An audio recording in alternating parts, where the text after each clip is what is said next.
What are you passionate about?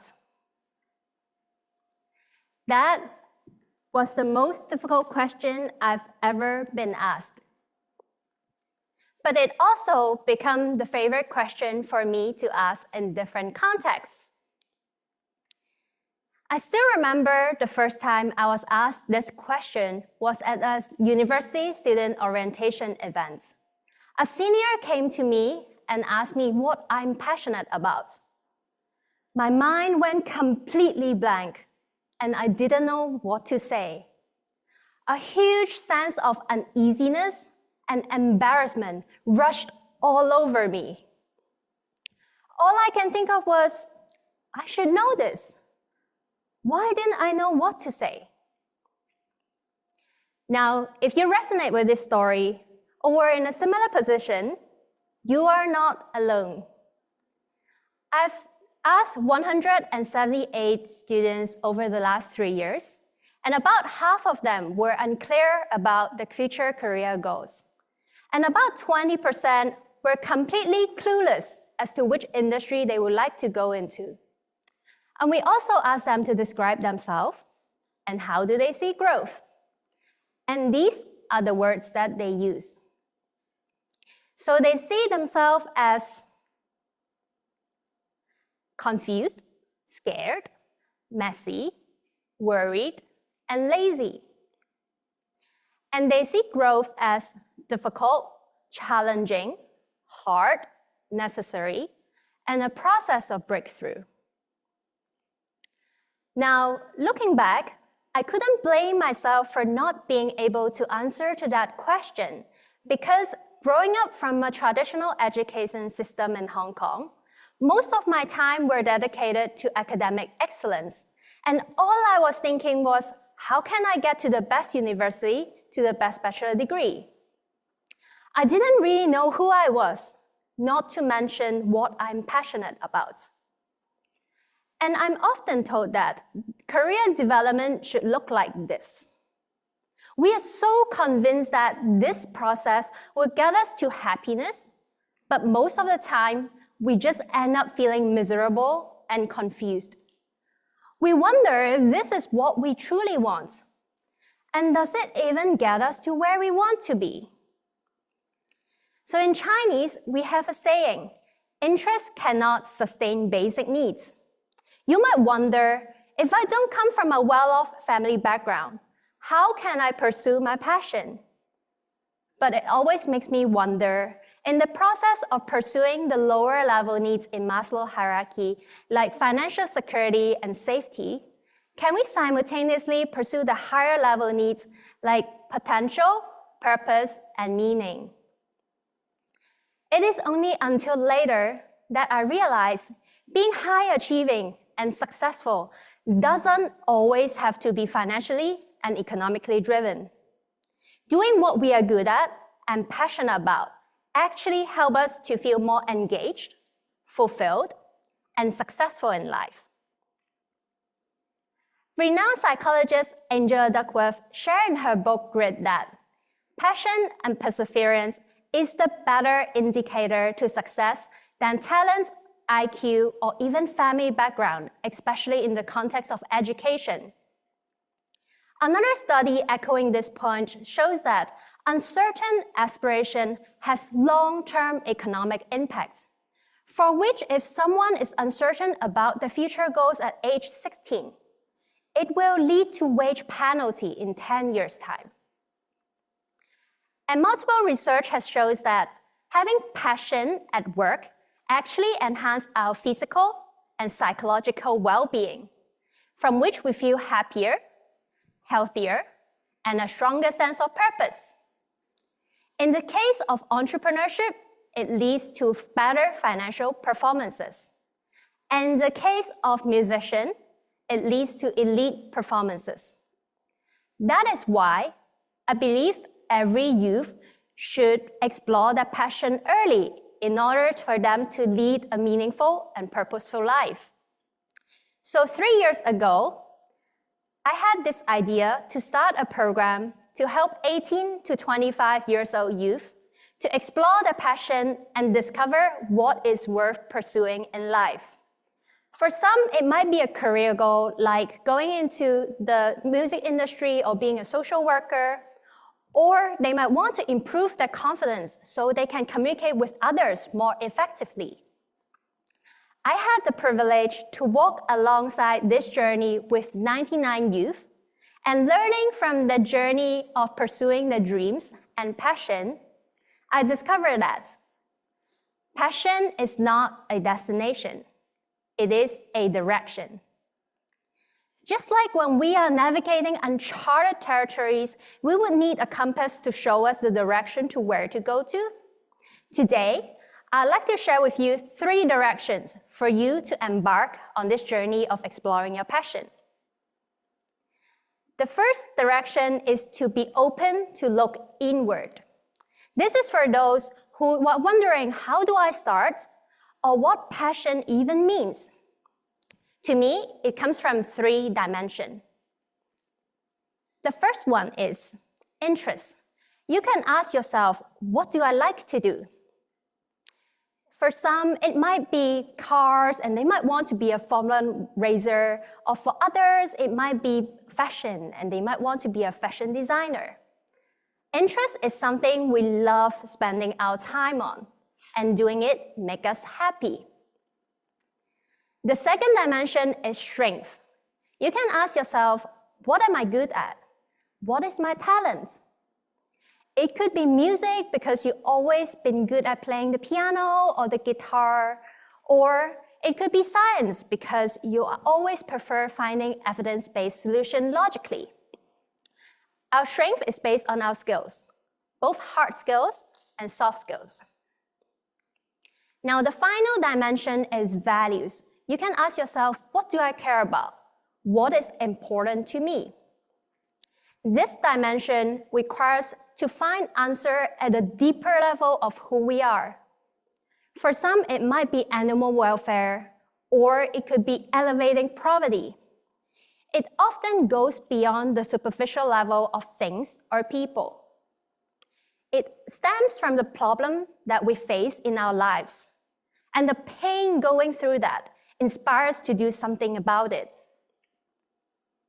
These 3 dimensions give you clues on what you are passionate about, and often it's one of these 3 guide us towards our future direction. But it is most powerful when you find the intersection of the 3, and I'll use my personal case to explain it to you. I'm interested in psychology and understanding human behaviors, especially what makes them happy and successful. I'm good at communication and experience design. And I deeply care about quality education and essential skills training. Earlier in my talk, I shared with you how I feel lost and miserable in my secondary school years from the exam-oriented and academic-focused education system. So it is important to me to create space for youth to explore their passion early. So when my 3 dimensions intersect, it is obvious to me that I will become a youth trainer and run youth empowerment program to help them to develop skills for them to succeed. Now, as I have presented this framework to you, I'd like to invite you to take out a pen and use the post-it that you already have when you enter here to craft out your passion. You can write down one word that comes to your mind. It could be your interest, your strength, your values, or the intersection of the 3. I'll give you about 5 to 10 seconds to do that. You do not have to overthink it. Just write down some words that, as you hear my speech, inspire you, that is related to you.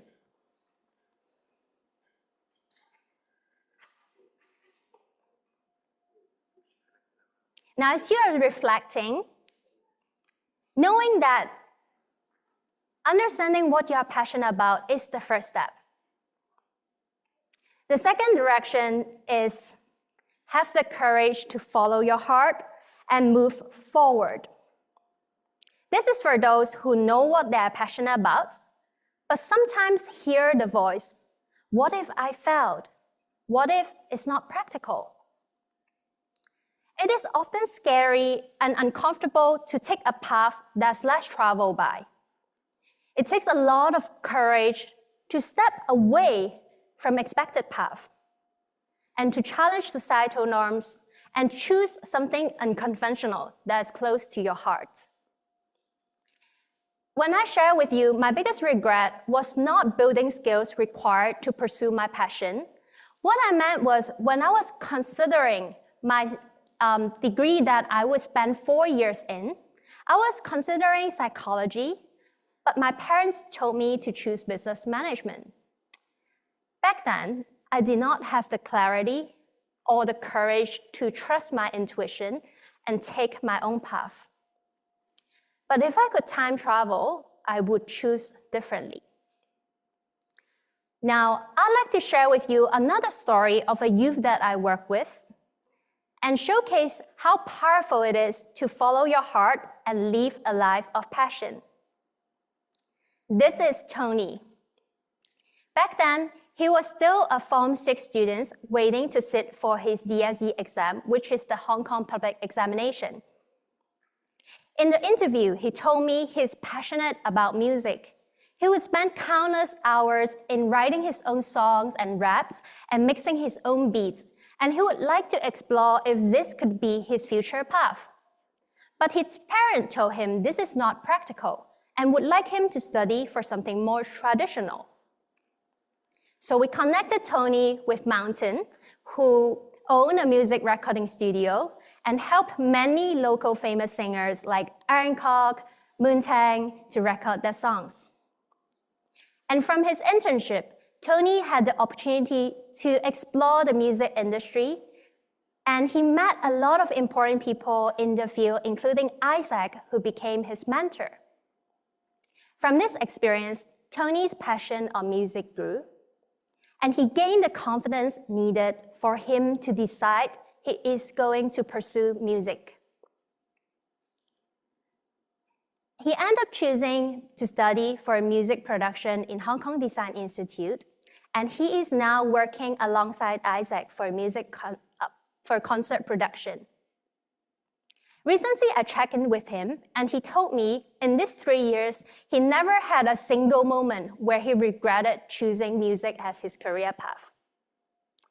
So you see, Tony's story is a testament to the courage it takes to follow your heart, and his story inspires many that comes after him.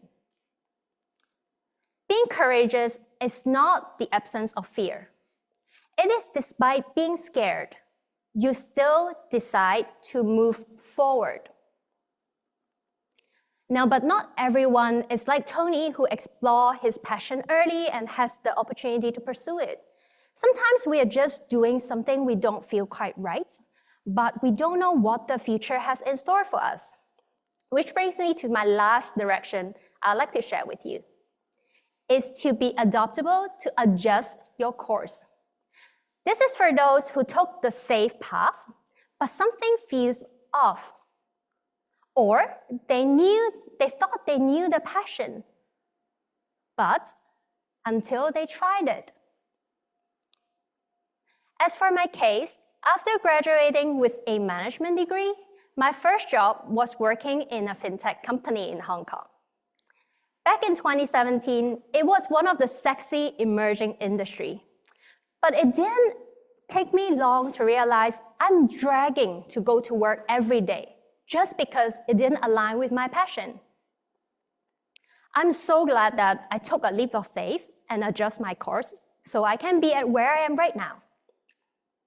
Sometimes having the courage to modify your trajectory is as important as having a goal in mind.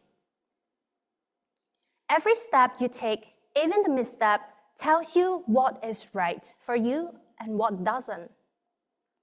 Another youth that I work with, Vincent, he also had a similar experience.